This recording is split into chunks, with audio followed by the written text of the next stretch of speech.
Welcome to Still Place. Finally! Moving into this week's topics, some final thoughts on Galactic Legends, particularly now with the ultimate abilities being unlocked.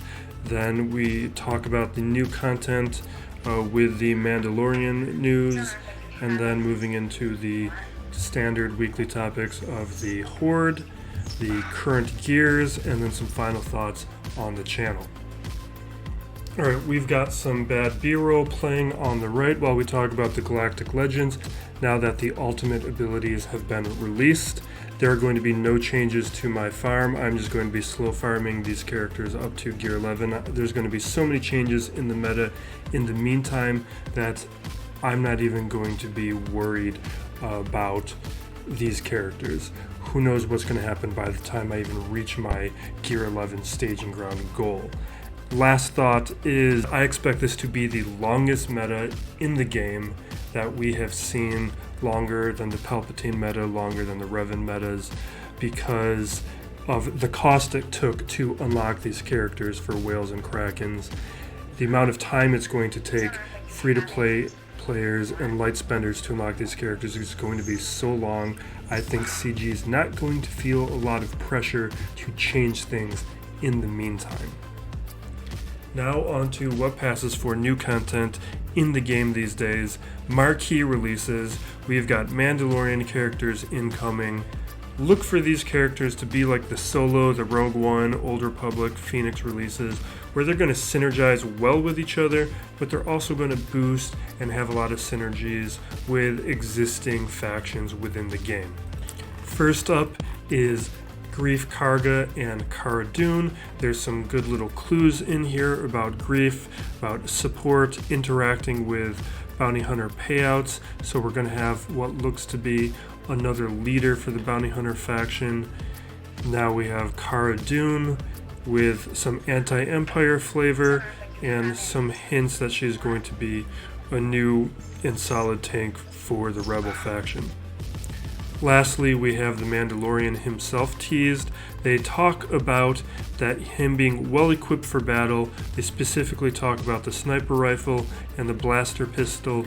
No mention of the whistling birds, but because of this first line here about so well equipped for battle, I think there's a chance that that might be part of his kit.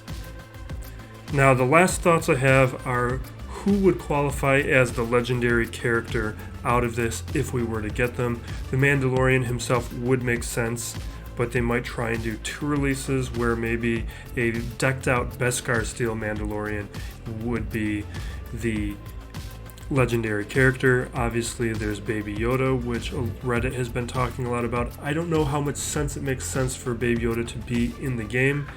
And lastly, usually since the opposite faction unlocks the legendary, we might see Moff Gideon being the legendary character, but I'm not sure if, at least at this point, he makes sense as a legendary release.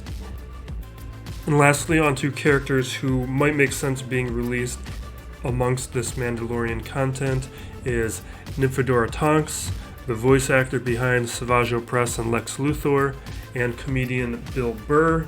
Bill Burr in particular I think makes particular sense because he's already been announced as being part of Season 2.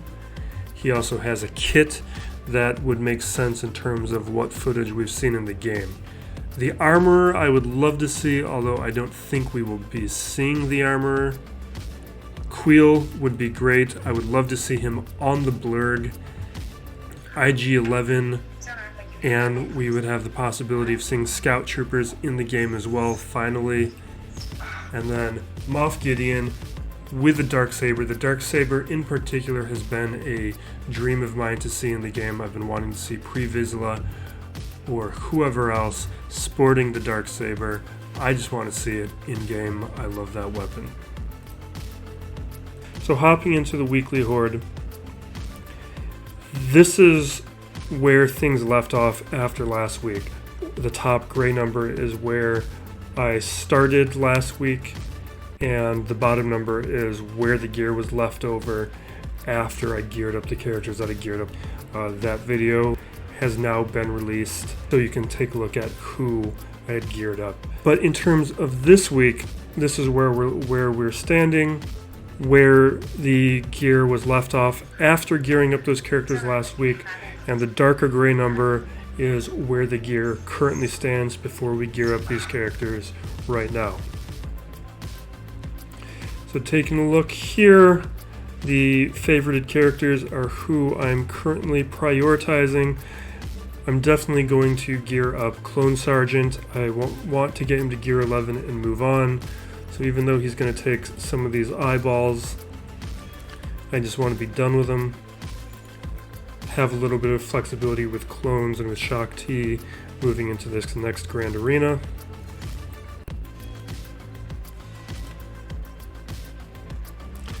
I might want to hold on to that furnace. Let's see where everything else is at before we consider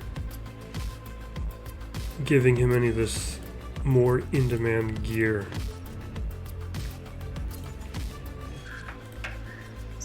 He's definitely not getting those.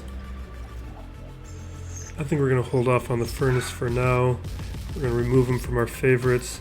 We will give him this Omega though, and we are done with Clone Sergeant for the foreseeable future. Next thing is I want to be done with, not done, I want to get Range Trooper up to the next level, because I'm finding that where my troopers are currently, they're not really contributing in any fashion anymore. They're just not where they need to be.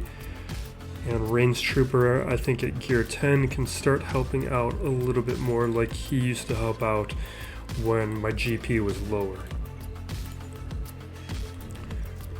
Take a quick look, see how far we can progress him. He's not going to get any more of Carbantes or Cuffs. I think we're going to leave him there for now. I want Snow Trooper to replace his current position in my gear projects. And I'm hoping in gear 10 they'll be semi-usable again, at least for Territory War, if not for Galactic or Grand Arena.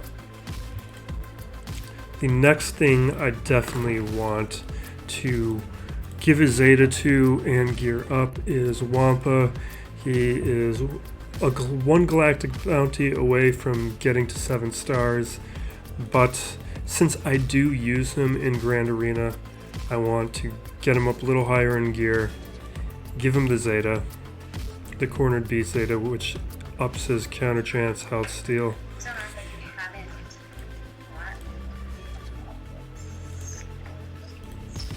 Let's take a look at the next level.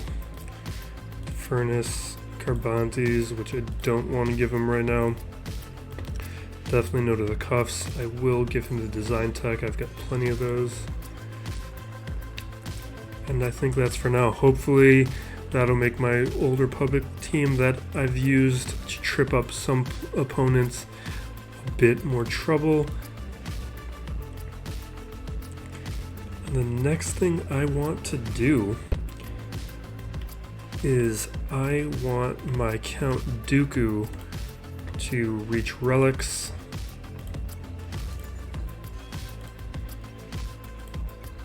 I use him on defense, so I want him around. I think I'm going to leave him at relic 0 for now. Then I want to take a look at 5s. I already gave him the finisher. We have the carbs, we have plenty of these. I'm going to relic him as well before this next Grand Arena. Hopefully it'll help him out, and I will give him a little bit because I do use him on my starting fleets.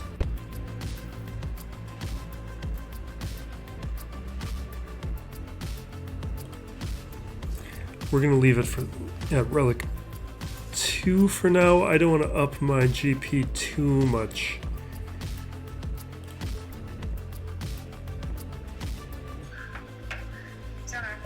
I'm tempted to bring up Hux, since I want to bring him in. I think what I am going to do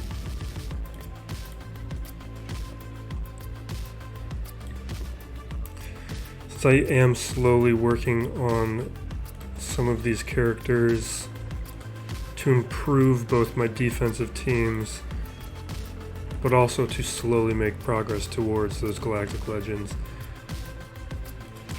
Hux, though, I think I will bring him up one more gear level.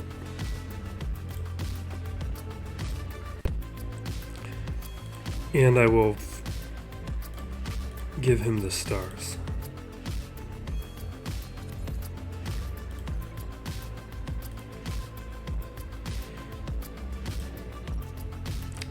Not that.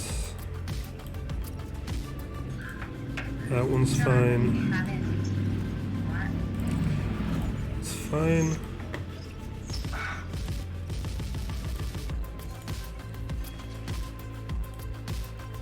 I started with 353 Carbantes, and you can see I'm already down to 53. 300 Carbantes just spent. So I have a lot of work to replenish that stock.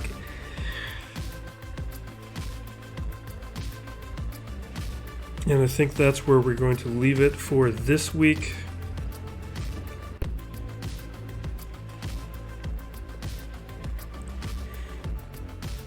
So just some final thoughts.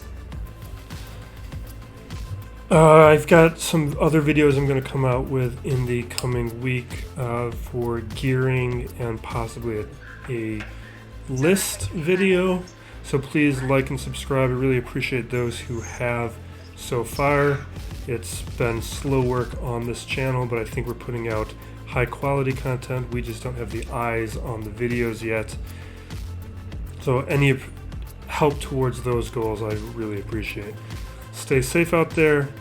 Be excellent to each other. Thank you.